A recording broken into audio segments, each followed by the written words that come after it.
ಕಾಂಗ್ರೆಸ್ನಲ್ಲಿ ಕುರ್ಚಿ ಕಿತ್ತಾಟ ನಡೀತಾ ಇರುವಂತಹ ಸಂದರ್ಭದಲ್ಲೇ ಸಿಎಂ ಸಿದ್ದರಾಮಯ್ಯನವರು ಮಾಡಿರುವಂತಹ ಈ ಸರಣಿ ಟ್ವೀಟ್ಗಳು ಇದು ಯಾರಿಗೆ ಹೇಳಿರಬಹುದು, ಮುಂದಿನ ಪಿಕ್ಚರ್ ಹೇಗಿರಬಹುದು, ಇದು ನೀವು ಲೆಕ್ಕ ಹಾಕ್ತಾ ಹೋಗಿ.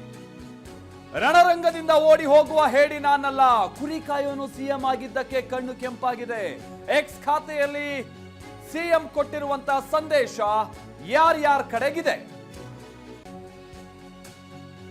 ಕುರಿ ಕಾಯ್ತಾ ಇದ್ದವನು ಸಿಎಂ ಆದದ್ದೇ ಕಣ್ಣು ಕೆಂಪಗಾಗೋದಕ್ಕೆ ಕಾರಣ. ನಾನು ಸಿಎಂ ಆಗಿದ್ದೆ, ಪಟ್ಟಭದ್ರರ ಕಣ್ಣು ಕೆಂಪಗಾಗೋದಕ್ಕೆ ಕಾರಣ. ಸಾಲು ಸಾಲು ಟ್ವೀಟ್ ಮಾಡಿದ್ದಾರೆ ಸಿಎಂ ಸಿದ್ದರಾಮಯ್ಯ. ನನ್ನ ವಿರೋಧಿಗಳಿಂದ ದಾಳಿ, ಟೀಕೆ ಅನ್ನುವಂಥ ಆರೋಪಗಳನ್ನೆಲ್ಲ ಮಾಡಿದ್ದಾರೆ. ಜಾತಿ ವಿಚಾರವನ್ನ ಪ್ರಸ್ತಾಪ ಮಾಡಿದ್ದಾರೆ. ವಿರೋಧಿಗಳು ದಾಳಿ ನಡೆಸೋದಕ್ಕೆ ನನ್ನ ಜಾತಿಯೂ ಕೂಡ ಕಾರಣ ಆಯ್ತು. ಕುರಿ ಕಾಯ್ತಾ ಇರಬೇಕಾದಂತವನು ಮುಖ್ಯಮಂತ್ರಿ ಆಗ್ಬಿಟ್ನಲ್ಲ ಅನ್ನುವಂತ ಅಸಹನೆ, ದ್ವೇಷ, ಅಸೂಯೆ ಅವರೊಳಗೆ ಕುದಿತಾ ಇದೆ.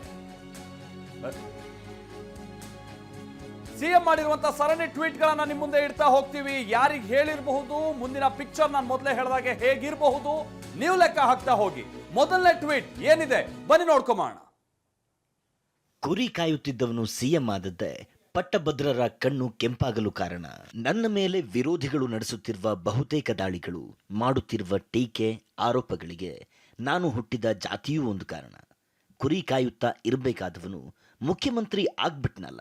ಆರ್ಥಿಕ ತಜ್ಞರಿಗೆ ಸರಿಸಮನಾಗಿ ನಿಂತು ಸಾಲು ಸಾಲು ಬಜೆಟ್ ಮಂಡಿಸಿ ಶಹಬ್ಬಾಸ್ ಗಿರಿ ಗಳಿಸುತ್ತಿದ್ದಾನಲ್ಲ ಅನ್ನುವ ಅಸಹನೆ ಅವರೊಳಗೆ, ದ್ವೇಷ, ಅಸೂಯೆ ಕುದಿಯುತ್ತಿದೆ. ಇವನೊಬ್ಬನನ್ನ ರಾಜಕೀಯವಾಗಿ ಮುಗಿಸಿಬಿಟ್ರೆ ಅದರ ನಂತರ ನಮ್ಮೆಲ್ಲರ ಹಾದಿ ಸುಲಭವಾಗುತ್ತದೆ ಎನ್ನುವ ರಾಜಕೀಯ ದುರುದ್ದೇಶದ ಲೆಕ್ಕಾಚಾರ ಇವರ ಮನಸ್ಸಿನಲ್ಲಿದೆ.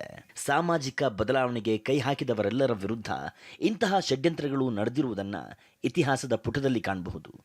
ಬುದ್ಧ, ಬಸವಣ್ಣ, ಅಂಬೇಡ್ಕರ್, ಗಾಂಧೀಜಿ, ಪೆರಿಯಾರ್, ನಾರಾಯಣಗುರು, ಕನಕದಾಸರಾದಿಯಾಗಿ ಸಾಮಾಜಿಕ ಪರಿವರ್ತನೆಗೆ ಹೋರಾಟ ನಡೆಸಿದವರನ್ನೆಲ್ಲರನ್ನೂ ಹಣಿಯುವ, ದಮನಿಸುವ, ಮುಗಿಸುವ ಸಂಚು, ಒಳಸಂಚುಗಳು ನಡೆಯುತ್ತಲೇ ಬಂದಿದೆ. ಬಸವಣ್ಣ ಏನು ತಪ್ಪು ಮಾಡಿದ್ರು? ಜಾತಿ ವಿನಾಶಕ್ಕೆ ಪ್ರಯತ್ನ ಮಾಡಿದ್ರು. ಅಂತರ್ಜಾತಿ ಮದುವೆ ಮಾಡಿಸಿದ್ರು.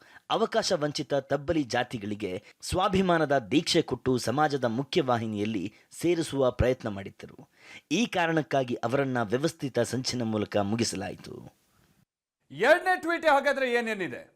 ರಣರಂಗದಿಂದ ಓಡಿ ಹೋಗುವ ಹೇಡಿ ನಾನಲ್ಲ. ರಣರಂಗದಿಂದ ಓಡಿ ಹೋಗುವ ಹೇಡಿ ನಾನಲ್ಲ. ಸಾಮಾಜಿಕ ನ್ಯಾಯಕ್ಕಾಗಿ ನನ್ನ ಉಸಿರಿರುವವರೆಗೂ ಕೂಡ ನಾನು ಹೋರಾಡ್ತೀನಿ. ಇದು ನನ್ನ ವಿರುದ್ಧ ನಡೀತಾ ಇರುವಂತಹ ಷಡ್ಯಂತ್ರ ಅಲ್ಲ. ಅವ್ರ ಬೆಂಬಲಿಗರನ್ನ ಈಗ ಮುಂದಿಡುವಂತ ಪ್ರಯತ್ನ ಈ ಟ್ವೀಟ್ ನಲ್ಲಿ ಕಾಣ್ತಾ ಇದೆ. ನನ್ನ ನಂಬಿರುವ ನಿಮ್ಮ ವಿರುದ್ಧದ ಷಡ್ಯಂತ್ರ ಆಗಿದೆ. ರಾಜಕೀಯ ದ್ವೇಷ, ಷಡ್ಯಂತ್ರದ ವಿರುದ್ಧ ನಾನು ಹೋರಾಡ್ತೀನಿ. ಈ ಟ್ವೀಟ್ ನಲ್ಲಿ ಹೈಲೈಟ್ ಆಗುವಂತ ಅಂಶ ಅಂತ ಅಂದ್ರೆ ರಣರಂಗದಿಂದ ಓಡಿ ಹೋಗುವ ಹೇಡಿ ನಾನಲ್ಲ. ಏನಿದೆ ಎರಡನೇ ಟ್ವೀಟ್ ನಲ್ಲಿ ಬನ್ನಿ ನೋಡ್ತಾ ಹೋಗೋಣ. ಸಾಮಾಜಿಕ ನ್ಯಾಯದ ಬಂಡಿಯನ್ನ ಮುಂದಕ್ಕೆ ಎಳೆದುಕೊಂಡು ಹೋಗೋದು ಸುಲಭದ ಕೆಲಸ ಅಲ್ಲ ಅನ್ನೋದನ್ನ ನಾನು ಅನುಭವದ ಮೂಲಕ ಅರಿತುಕೊಂಡಿದ್ದೇನೆ. ಈ ಪ್ರಯತ್ನ ನಡೆಸಿದವರೆಲ್ಲರನ್ನ ವರ್ತಮಾನ ಬಹಳ ಕ್ರೂರವಾಗಿ ನಡೆಸಿಕೊಂಡಿದೆ. ನಾನು ಸಾಮಾಜಿಕ ನ್ಯಾಯದ ಪರವಾಗಿ ಧ್ವನಿ ಎತ್ತುವ ಮತ್ತು ಕಾರ್ಯಕ್ರಮಗಳನ್ನು ಅನುಷ್ಠಾನಕ್ಕೆ ತರುವ ಪ್ರಯತ್ನವನ್ನು ಮಾಡಿದಾಗಲೆಲ್ಲ ನನ್ನ ವಿರುದ್ಧ ದಾಳಿಗಳು ನಡೆದಿವೆ. ಇದು ಈಗಲೂ ಮುಂದುವರಿಯುತ್ತಿದೆ. ನನ್ನ ವಿರುದ್ಧ ಯಾಕೆ ಷಡ್ಯಂತ್ರ ಮಾಡುತ್ತಿದ್ದಾರೆ ಅನ್ನೋದು ನನಗೂ ಗೊತ್ತಿದೆ.